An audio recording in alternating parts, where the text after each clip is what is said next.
a ver si bajamos un poco la temperatura que quedó en el estudio con los aires.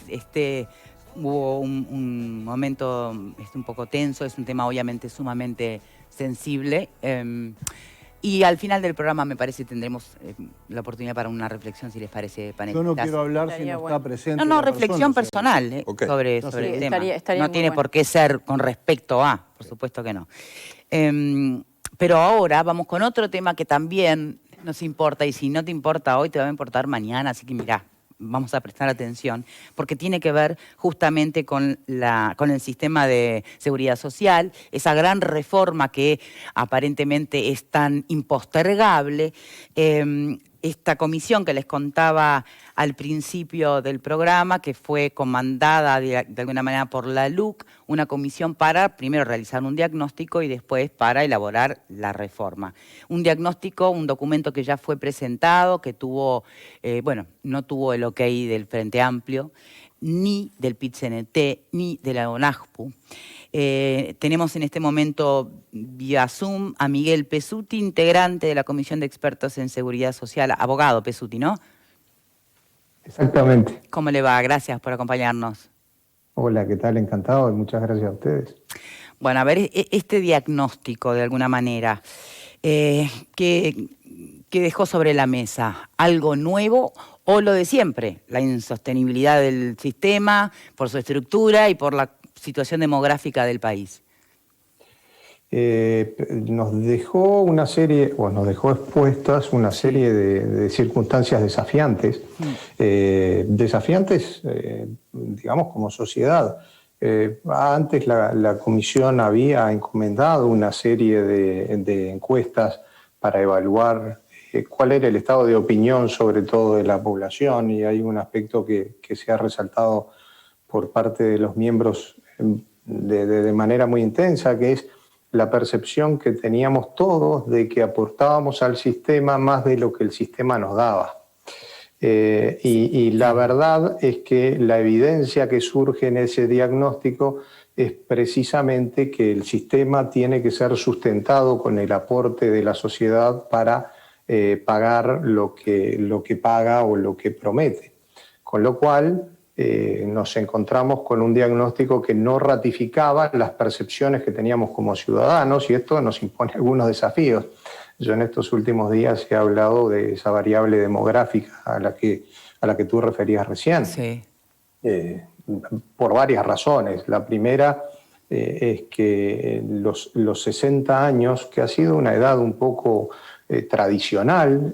Sí, pero desde el 40, ¿no? Está marcado. Bueno, y exactamente. Hoy no vivimos en esa época. Desde normas anteriores, inclusive, esta edad había sido considerada como la edad de retiro, incluso cuando la expectativa de vida era menos de 60 años. Con una población, además, que se estaba incrementando, con una tasa de natalidad que a mediados del siglo pasado empezó a estancarse, y por ende con una población que tiende a envejecerse. Entonces, vivimos más tiempo, y lo recalco, esto es seguramente parte del acierto como sociedad, vivimos más tiempo, vivimos además probablemente en mejores condiciones de sobrevivencia a esos 60 años. Yo decía los 60 años de 1940, ni los 60 años de 1980 son los 60 años de hoy. Y esto entonces hace que a esa edad la expectativa de vida haya aumentado notoriamente. En algunos medios, lo decíamos hace unos días, por cada año que pasa se incrementa la expectativa de vida luego de los 60 años en más de un mes. Pero entonces, el escenario es una población pasiva que se agranda y una población activa que se reduce. O por lo menos que no tiende a crecer en los mismos términos. Entonces, si hoy uno cree que ser jubilado es ganar pesitos de miseria, porque eso es lo que está instalado en el imaginario colectivo, ¿mañana va a ser peor? Los sistemas de seguridad social tienen que ajustarse para que no se vaya a una situación compleja como la que estás describiendo. Es decir, seguramente si nosotros seguimos pensando en retirarnos a los 60 años y percibir durante 25 o 27 años los mismos ingresos que pensábamos percibir a los 60 años cuando estamos trabajando, seguramente nos vamos a encontrar en problemas. Hagamos una cuenta muy básica. Y acá creo que tenemos que tener en cuenta dos cosas que se distingue, y esto es clásico, no lo inventamos nosotros, ya lo inventaron los griegos. Pero hablar de dos tipos de justicia. Nosotros cuando decimos algo es injusto, normalmente referimos a dos cosas. Una puede ser a una justicia retributiva, es decir, una justicia que nos da por lo que dimos. Exacto. Y otra justicia que nos redistribuye, que nos da en la medida en que somos todos partícipes de un colectivo. Entonces, hay dos ejes para pensar esto. Hasta ahora nosotros en los razonamientos que tenemos usualmente... Perdón, pero ¿son dos justicias que habría que contemplarlas independientemente o contemplarlas? O complementarlas, mejor dicho. Hay que contemplarlas en planos de ponderación. Es decir, que una de las preocupaciones es que no haya personas que estén por debajo de un umbral mínimo de supervivencia cuando llegan a una edad en la que ya no pueden producir. Esto tampoco lo decimos nosotros, esto lo dice la Constitución, porque la Constitución garantiza a toda persona que llegada a una edad, al fin de su edad productiva, y que carece de todo otro tipo de ingresos, tenga una prestación que por ahí la deben haber conocido como pensión a la vejez o prestación no contributiva. Es decir, esto es netamente redistributivo, que parte del supuesto de que hay personas que ya no pueden obtener ingresos. Pero hay otra parte que sí es contributiva y que tiene que ver con esa justicia retributiva, que es que el sistema también debe considerar lo que nosotros hemos aportado al sistema o hemos contribuido a solidificar del sistema. Entonces, el gran desafío que tenemos es cómo llegamos a una reforma que todavía estamos en un plano de conversación interna y de meditación y reflexión, porque no todos necesariamente pensamos que hay un solo camino para seguir adelante, pero ya estamos razonando sobre algunas líneas. Ahora me dice las líneas, pero antes, hasta los países más desarrollados se han tomado años en estas reformas. ¿Nosotros lo tenemos que hacer hasta junio, julio? Veamos. Lo primero que tengo que aclarar es que los países no es que se hayan tomado años para hacer estas reformas, los países van pensando reformas todo el tiempo. Que quizás lo que ha sucedido es que las van implementando todo el tiempo y nosotros hemos reconocido que tenemos que implementar una reforma. Pero lo hemos postergado. Pero de alguna manera, por razones que no me corresponde a mí evaluar, porque nuestra integración básicamente es técnica y no política, pero el sistema evaluó que el momento no había llegado para hacerlo en los últimos años y ahora la ley a nosotros nos mandata hacer una reflexión en estos plazos. Bien. Vamos a las líneas que hacía referencia entonces, Pesuti. Bien. Entonces, hay algunas cuestiones que estamos razonando, como, digamos, la primera es la de fortalecer un pilar cero. Esto, en la nomenclatura usual, un pilar cero implicaría fortalecer una base de prestación para aquellas personas que carecen de todo medio al llegar a la vejez y que de alguna manera garantice una prestación a la cual se pueda acceder, digamos que garantice ese umbral de prestaciones mínimas. Y luego, digamos, que se vaya reflejando en el sistema una línea de subsidios, porque esta primera línea de base cero es enteramente subsidiada con costo social. ¿Bien?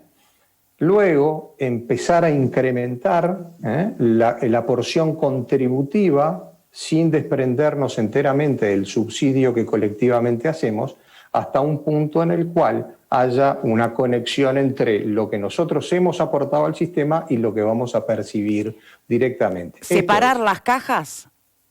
No separar las cajas, sino que los subsidios que la sociedad está haciendo con el esfuerzo de todos, porque hoy lo que tenemos... No, pero hoy está como un poco confundido todo, ¿no? ¿De dónde sale el subsidio? ¿Sale la prestación? ¿Sale la jubilación? Y ahí viene el imaginario. Ahí vos con lo de separar las cajas, ¿no? Cuando no tenemos los números claros y no hay una línea directa entre lo que entró y para qué entró y para dónde salió, es que se puede formar un imaginario desvirtuado. Entonces, lo primero y a esto contribuye, entre otras cosas, un sistema que tenga más transparencia como sistema. Yo no hablo de los funcionarios ni de los organismos, hablo de que el sistema tiene que ser transparente. Y entonces, en esa transparencia lo que tengamos es identificado precisamente qué es lo que aporta la sociedad en su conjunto, en lo que participan quienes trabajan y quienes no trabajan. Hoy tenemos destinados aproximadamente 10, o sea, fondos públicos relativamente importantes, como 10 puntos del IVA, están destinados a la financiación de la seguridad social. Estamos rondando el 10% del PBI en atención a la seguridad social, y esto con tendencia a seguir creciendo. Entonces, lo que hay que hacer es identificar a qué sectores o en qué porciones vamos a destinar los subsidios para que los subsidios no terminen cruzándose a quienes, en definitiva, no los necesitan prioritariamente y, en definitiva, no lleguen a quienes lo necesitan prioritariamente. Bien, tengo, si me permite, Pesuti, varias preguntas desde el panel. Yo tengo la última. ¿Finalmente, supongo, se va a aumentar la edad de retiro o no? Bueno, ¿ese es indiscutible es que los países en general están evaluando un aumento en las edades de retiro por estas razones que tenemos nosotros y tiene casi todo el mundo occidental. En la OCDE, al menos 20 países ya están o han implementado o están evaluando el aumento de la edad de retiro, con lo cual, evidentemente, nosotros vamos a ir seguramente en un reexamen de la edad actual porque los parámetros no parecen ser los adecuados. Bien, por aquí entonces, a ver, Pablo Casas le pregunta. Buenas tardes. La pregunta es la siguiente. Cada unos 15 o 20 años es necesario hacer una reforma de la seguridad social. No se da solo en Uruguay, se da en casi todas partes del mundo, por el aumento de la expectativa de vida, por los ingresos, las diferentes remuneraciones que se van dando. Ahora, con este sistema complejo que tenemos con nosotros, con el régimen de reparto, que es el que tenemos hoy en día, ¿no sería conveniente ir directamente a un régimen de capitalización y evitar las posteriores reformas que vayamos a tener dentro de 15 o 20 años por situaciones similares a las que estamos teniendo hoy?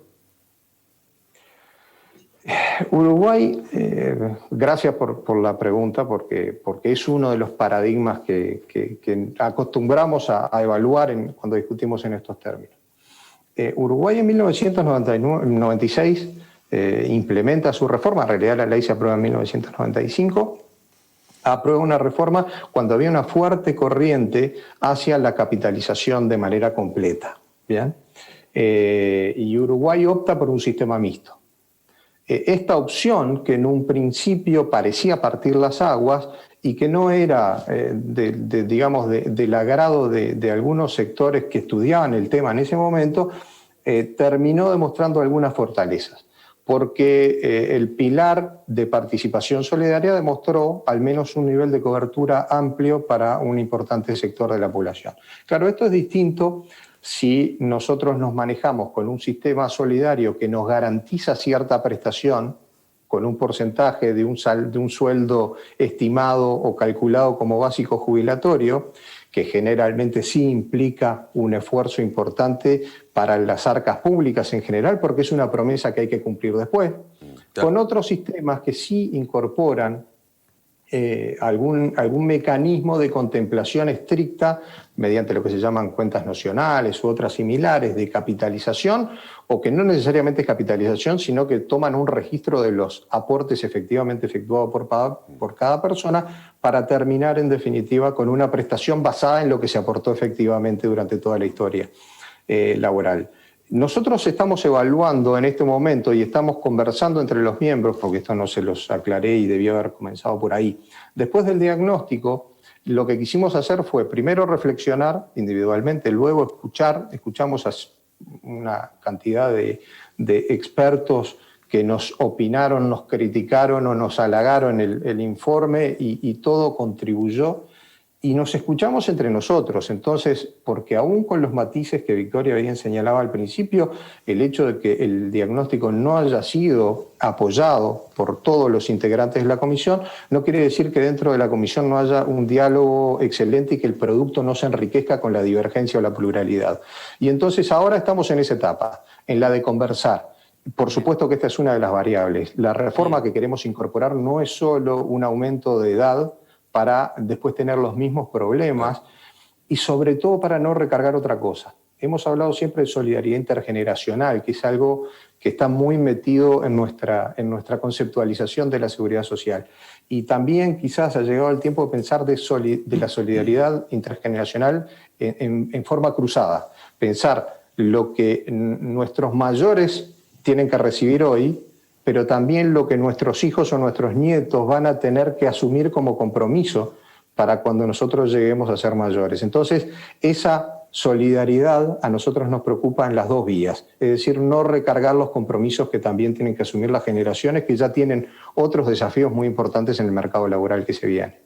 Le pregunta Verónica Morelli. Sí, ¿qué tal? Quería consultarle concretamente respecto a qué lugar ocupa en este diagnóstico la caja militar, no solo por el déficit que genera, sino también por las condiciones bastante distintas de acceder a la jubilación de los integrantes de esta caja, porque si estamos hablando de aumentar la edad jubilatoria del resto de la población, la brecha se ampliaría con quienes están en esa caja. ¿Qué lugar concretamente tiene en la reforma, en el diagnóstico, la caja militar? Gracias Verónica, porque ese es otro de los puntos que a nosotros nos interesa. Perdón que haga una pequeña introducción para explicar esto. En primer lugar, en el diagnóstico están consideradas todas las cajas. El mandato de la ley para esta comisión es analizar todo el sistema de previsión social. O sea que no estamos analizando solamente el BPS, sino que estamos analizando todas las cajas. Las autonómicas como el BPS, las estatales, que son en realidad dependencias dentro del Poder Ejecutivo, y las paraestatales, que son la bancaria, la notarial y la de profesionales. En todos los casos, lo que el diagnóstico muestra es que el sistema uruguayo tiene distintas organizaciones, pero distintos regímenes. Estos distintos regímenes se fueron generando aluvionalmente, es decir, no nacieron todos juntos, no nacieron de manera coordinada, sino que fueron generándose. Estos regímenes que van apareciendo van estableciendo objetivos propios que hoy a nosotros nos interesa mucho que vayan hacia una convergencia. Convergencia que tiene que reconocer en algunos casos las diferencias que son naturales en cada una de estas situaciones. O sea, no se trataría, perdón, de homogeneizar el sistema o la estructura, sino reconocer esas diferencias. Bueno, esto implicaría, por ejemplo, si decimos homogeneizar el sistema o lo institucional, diría, bueno, eliminemos todas las cajas, todas las prestaciones. No, la institucionalidad en este momento no nos hemos planteado que desaparezca la institucionalidad separada. ¿Bien? Hasta ahora la Comisión no lo ha reflexionado en este sentido.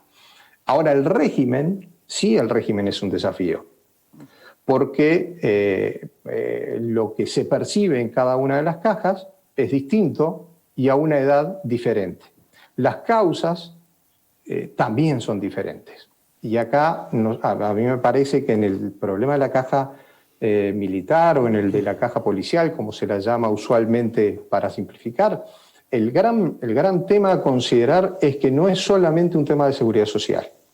Es decir, son servicios dentro del Poder Ejecutivo que atienden a cometidos del Estado que tienen unas particularidades que son, entre otras cosas, que son cometidos esenciales, con un régimen de recursos humanos, recursos que se rigen por un estatuto distinto. La Constitución por algo establece un régimen distinto para el estatuto de estas cajas, de estas actividades. Por ende, nosotros lo que estamos tratando de hacer es pensar en términos de seguridad social cuáles son los beneficios que son adecuados atendiendo a cada una de estas circunstancias. Y nuestra idea es que por lo pronto, en la caja militar, existe una diferencia de edades que es muy notoria. Es decir, cualquier persona razonablemente piensa que un retiro a los 48 años es demasiado temprano para un esquema de seguridad social. Sucede... Y sin duda lo es, pero no para el régimen militar. Bueno, pero ¿por qué razón? Y ahí es donde es que también hay que atender a las circunstancias concretas. El retiro militar tiene dos modalidades. Uno es un retiro que se produce voluntariamente y otro es un retiro que se produce obligatoriamente. Que estamos hablando para el personal del escalafón inferior, es decir, el personal de tropa, el soldado, básicamente, que es el que se retira primero, esta normativa lo que establece el retiro a tan temprana edad es por razón de retiro obligatorio, no el voluntario. ¿Sí? Ahí tenemos una primera cuestión, que hay un estatuto que obliga a que termine la relación en ese momento. Esto es una circunstancia distinta, ¿bien? Que hay que contemplar. Y a mi juicio hay 3 aspectos que hay que tener en cuenta para resolver este tema. Por un lado, las diferencias de cada servicio, tendiendo a que el servicio, y estamos hablando de funcionarios públicos, tiene que ver con una particularidad del estatuto y del régimen jurídico aplicable.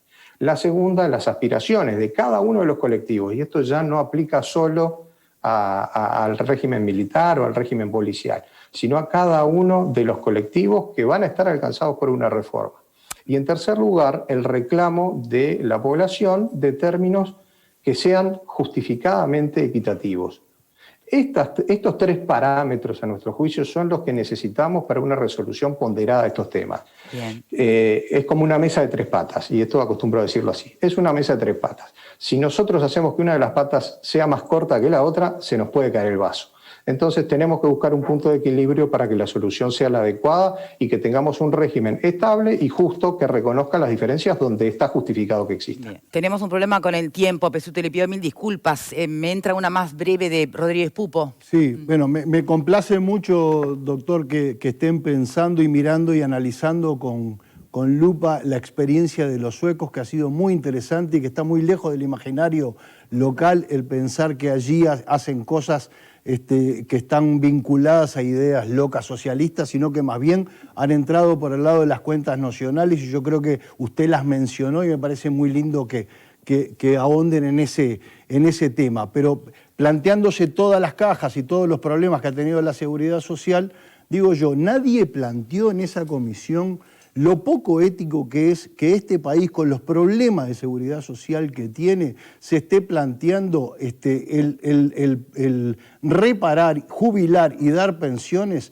a los que fueron subversivos y a los familiares de los que fueron subversivos. Nadie lo planteó en esa comisión, no hay una forma de corregirlo, no hacia atrás, porque sé que hay derechos adquiridos, pero hacia el futuro, para que por allí no haya una sangría, porque me parece poco ético que el Uruguay pague jubilaciones por actividades ilícitas que hubo en el pasado. Le confieso que no, yo ingresé además en enero, soy el Benjamín del grupo. Mientras yo he estado presente en la comisión, no se ha planteado, pero no se ha planteado no porque ese sea un tema.